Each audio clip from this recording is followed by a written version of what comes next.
నమస్తే అండి, welcome to Telugu capital. నేను మీ అడ్వకేట్ శ్వేత. ఈరోజు నాతో పాటు ఉన్నారు నా colleague advocate Shashikanth sir. Sir నమస్తే సార్. నమస్తే sir. Most of the celebrity డివర్స్లో వాటిల్లో ఇన్స్టాగ్రామ్లో చాలా ట్రెండింగ్గా కొన్ని కనిపిస్తూ ఉంటాయి. వేరే సో అండ్ సో సెలబ్రిటీ తన ప్రాపర్టీ అంతా వాళ్ళ మదర్కి గిఫ్ట్ చేసేసారు, సో దట్ ఈయన అలిమనీ మెయింటెనెన్స్ ఇచ్చే అవసరం లేదు, తప్పించుకున్నాడు చాలా తెలివిగా అని జనాలు కూడా దాన్ని చూసి నమ్మేసి అప్లోడ్ చేస్తూ ఉంటారు. నిజంగానే మెయింటెనెన్స్ కేసెస్లో అలా జరుగుతుంది? కరెక్టే మేడం మీరు చెప్పింది. చాలా మంది కేసెస్లో అంటే ఎంత పిల్లి కళ్ళు మూసుకొని పాలు తాగుతాం ఎట్లనో, ఎప్పుడైతే వైఫ్తో తగాదా అవుతుందో వెంటనే వీళ్ళకున్న ఆస్తులన్నీ మదర్ పేరు మీదనో, ఫాదర్ పేరు మీదనో, లేకపోతే బ్రదర్ పేరు మీదనో, లేకపోతే లాస్ట్లో ఫ్రెండ్స్ పేరు మీదనో కూడా ట్రాన్స్ఫర్ చేసి, కొన్ని సందర్భాల్లో ఫ్రెండ్స్ పేరు మీద ట్రాన్స్ఫర్ చేసింది మోసపోతాం కూడా జరుగుతుంది.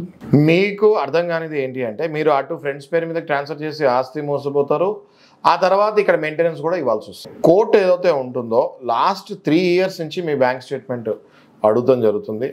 లాస్ట్ 3 years నుంచి కూడా క్లియర్గా మీ రైట్ టు ఇన్ఫర్మేషన్ యాక్ట్ కింద మీరు ఎక్కడెక్కడ రిజిస్ట్రేషన్స్ మీరు చేశారు, మీరు ఎక్కడెక్కడ కొన్నారు, మీరు ఎవరికి ఎట్లా ట్రాన్స్ఫర్ చేస్తారు, ఇవన్నీ ఇన్ఫర్మేషన్ కూడా కావాలంటే అడ్వకేట్ కమిషన్ వేసి కూడా ఈ డీటెయిల్స్ అన్నీ బయటకు తీస్తాం జరుగుతుంది. ఎప్పుడైతే లాస్ట్ 3 ఏళ్ళు నుంచి ఇది అన్నీ తీస్తాం జరుగుతుందో క్లియర్గా మీ బ్యాంక్ ట్రాన్సాక్షన్స్, మీ రిజిస్ట్రేషన్స్ ఎవరెవరు చేశారో ఏంటో ఇవన్నీ కూడా క్లియర్గా అబ్జర్వ్ జరుగుతుంది.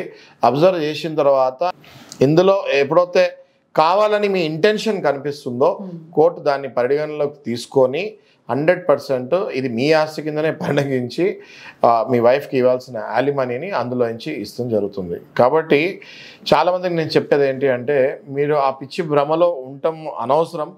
దయచేసి మీరు నీతి నిజాయితీగానే వెళ్ళండి. ఒకవేళ డివోర్స్ కేసెస్ ఉంటే ఖచ్చితంగా మీ ఆస్తులు, మీ అసెట్స్ అండ్ మీ లయబిలిటీస్, మీ ఆస్తులు, మీ అప్పులు కోర్టుకి ఖచ్చితంగా చెప్పాల్సి వస్తుంది. మీరు అందులో ఏదైనా తప్పులు చెప్తే గ్యారంటీగా అవతల వైపు నుంచి అడ్వకేట్ నుంచి ఈ పిటిషన్ వస్తుంది జరుగుతుంది. రైట్ టు ఇన్ఫర్మేషన్ యాక్ట్ కూడా వేస్తారు, మీ డీటెయిల్స్ అన్నీ కూడా బయటకు తీస్తుంది జరుగుతుంది.